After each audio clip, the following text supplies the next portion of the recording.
I mean, I guess in the area we grew up in, there's so many basketball courts, that and baseball fields, and a soccer field technically. But I guess just playing basketball, just like growing up. I mean, I would probably start really like when you kind of self-actualize as a human. In like the early 2000s, I mean, watching Allen Iverson play. I mean, we live right outside of Philadelphia, so he was awesome, moving real quick, stealing the ball, moving really fast. I'm like, dang, I want to do that. Obviously Kyle Korver too, shooting threes. He was cool. So I just picked up a basketball, and obviously our neighbor had a net out front. I used to shoot on it for like 10, 15 minutes a day, and it became hours, and then I just became obsessed with the sport and playing it. I was always a multi-sport athlete growing up, but with basketball, man, I love it. I mean, people say it's an art, and unless you play it and you play at higher levels and everything, then you truly realize that like there's different things you can do and not do that make the sport just so much fun to play. So I mean, I've been playing since I was probably like 9, real competitively since I was about 9. But I don't know when I can ever stop. To be honest, I don't know if I ever will stop, but I love it. How old were you when you started? What was the road that led you to this point? So yeah, like I said, like 9, 10 years old. I didn't play in high school until I was a senior. Stuff happened. I transferred over from private school to new school. I got hurt sophomore year, junior year. Other circumstances, but senior I was able to play. But I guess what led me to this road of playing is just always playing and just never wanting to stop and play against better competition, and it's just always something that I love doing.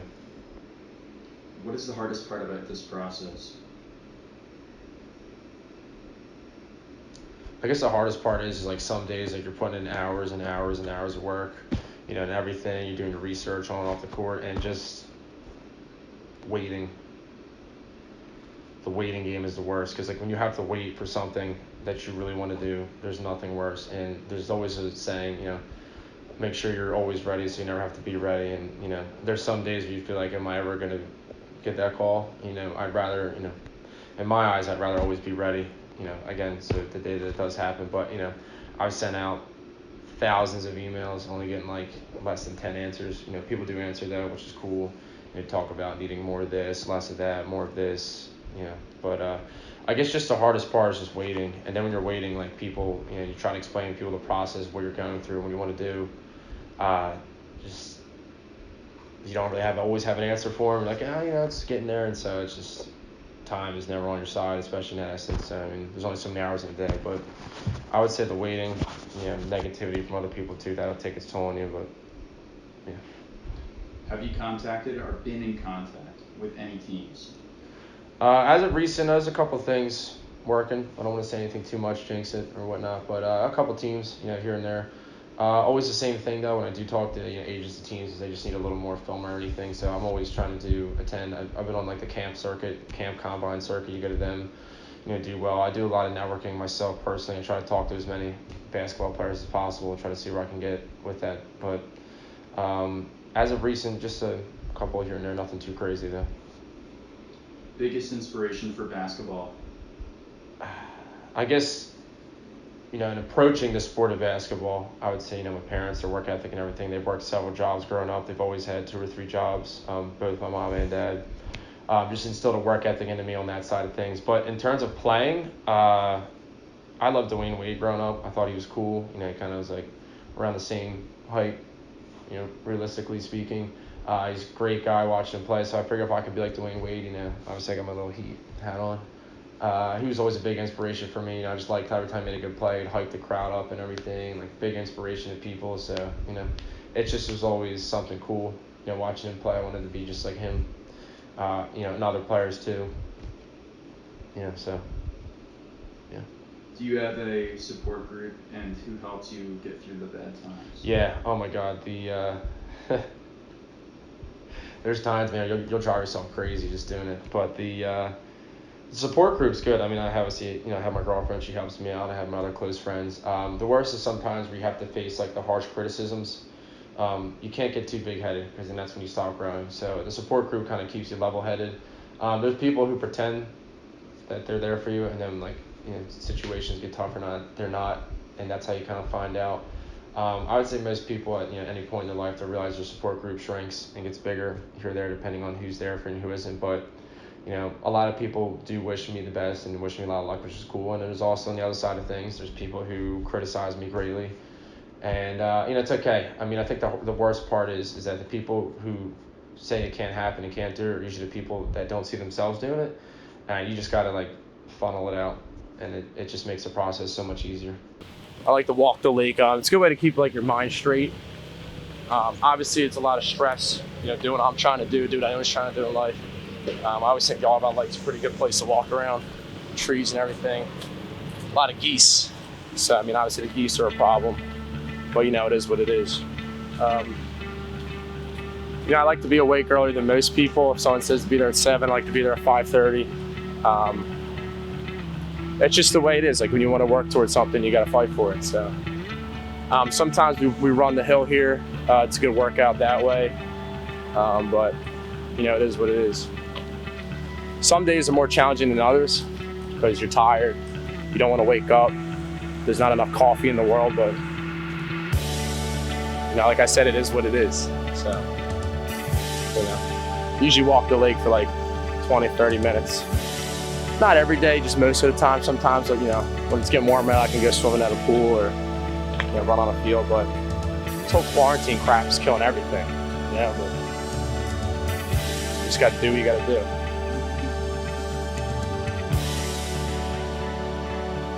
It's nice here because all the rain coming down, you can hear all the water, and it's just really relaxing. Combine was supposed to be at the end of May. We're now mid-May, and obviously, unfortunately, with the COVID-19 outbreak, we can't do anything. So you just got to move forward, keep pushing, because you got to control what you can control, and whatever you can't control, it is what it is. You know what I mean? What's that? Laissez-faire, hands-off kind of deal. Yeah. So I mean, now it got pushed back to the end of June. Got a little under a month, so time to go to work. Might be raining now, but can't miss a day off. Makes the ball a little wet, but that's better for handling and everything and whatnot. Want to see how today goes.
I guess I met Nick in the fall of last year, so almost like a year I've known him. I think so. I don't know.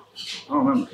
Yeah, that's it. It was in It was like spring, maybe like a year ago, about this time last year. Yeah.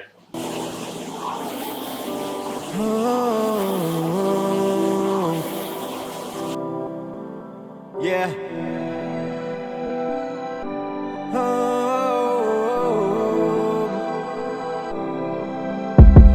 Some things change and ain't never the same. Stacking my dollars in every which way. I got a lot of bullshit on my plate. Still all the same at the end of the day. Here and then gone ain't. I mean, he's definitely have the drive.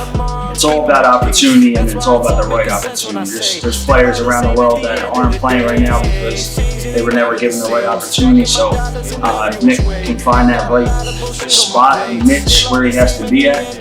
As far as the work ethic and the drive, it's there. He just has to get that opportunity. That's why it's all making sense when I say, still all the same at the end of the day. Some things just don't change. Feeling undead, I need some more brain, but I still feel lost, I'm losing my way. Pop some more E, I'm feeling okay. Smoke a little weed to ease on my pain, and I'm feeling so free, nothing in my way. Then I fall down, I'm crashing this plane. ADHD mixed in with mood swings. Then I drift off, don't know where I am. Feel so alive, but dead where I stand. And I'm bumping 3K, the coat is 3 grand. Been flying so high, don't know where I'll land. Just trying to get by the best that I can. Y'all be killing my vibe, don't ruin my chance. I'll be here for a while, getting used to my stance. Looking like Elon the way I finance. Digging through dirt for diamonds. Pressure push hard like grinding teeth. I'm hoping to find my goddess. Lead the way, I'm right behind you. And I'm just scratching the surface. As far as Nick as a person, we do talk a lot on through text and Instagram. And, we just talk about life experiences and my experiences with basketball and college and overseas and stuff like that. So overall, I know Nick's got a good head on his shoulder, and just by seeing him a few times and talking to him, I know his work ethic is at a high level, and that's what it takes to get to where you got to be at.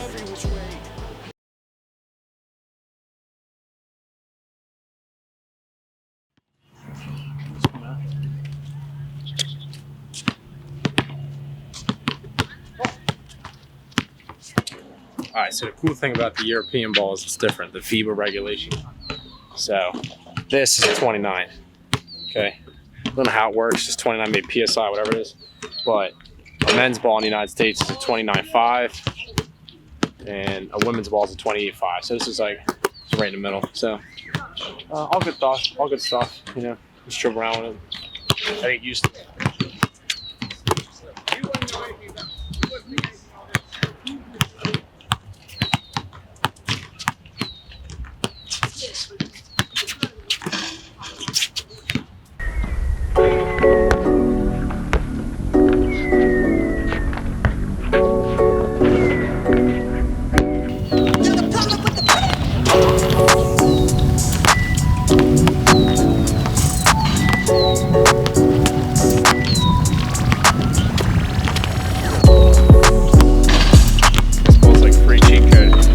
You just shot a little bit off, it goes in.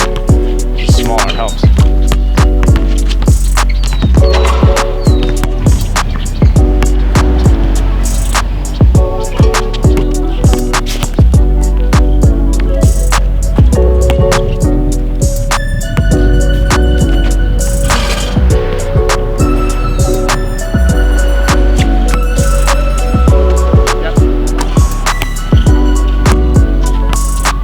Usually I can tell like right before I release it where it's gonna go.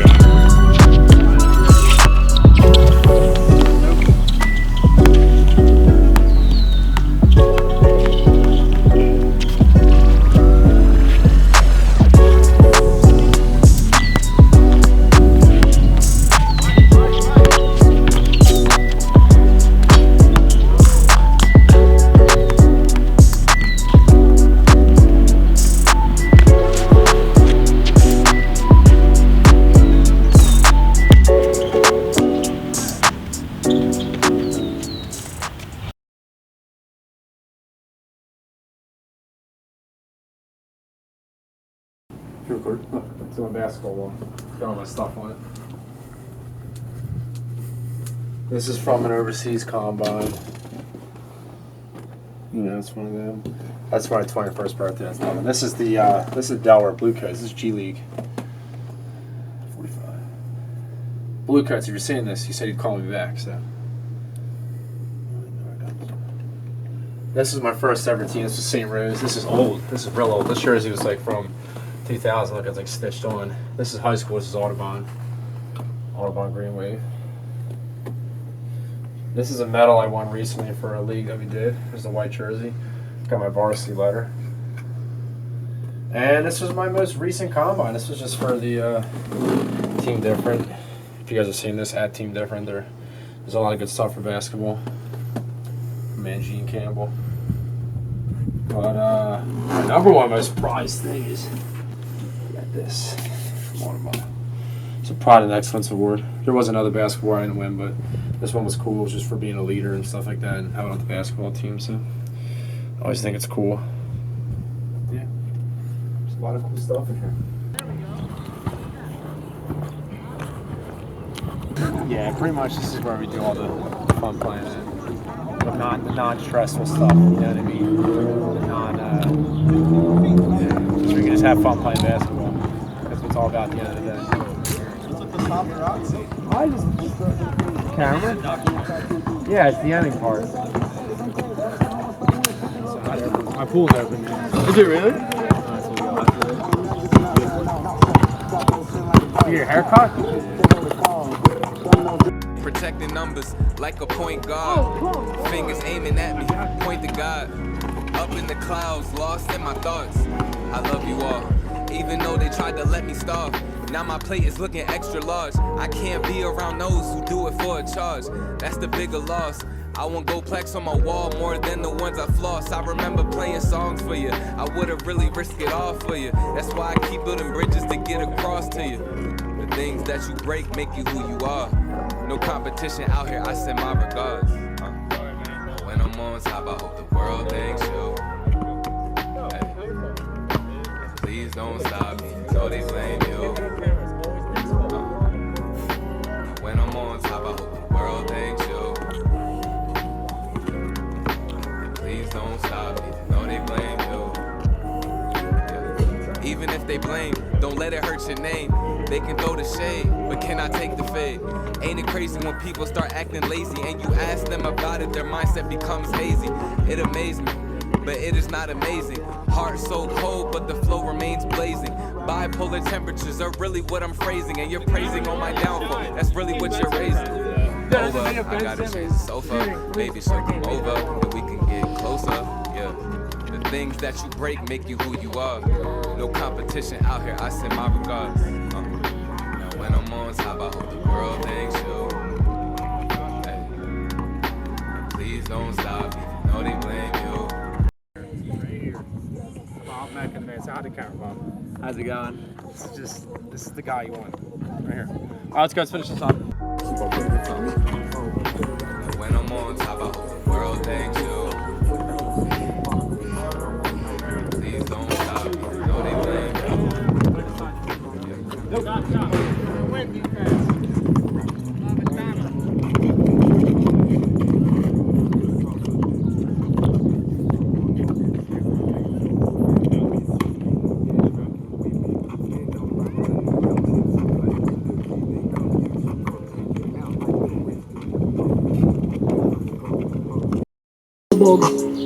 Quiet as kept that door still open. And my niggas on when I'm on and I don't feel broke. My mind 80% in the streets and I'm still broke. Like enjoy 9 and everything. 22 gave the streets what they want. Got them thinking that they Like I've been saying, the whole no thing is with opposition, this. said he quit, he think he keys. Told him he the only one get it.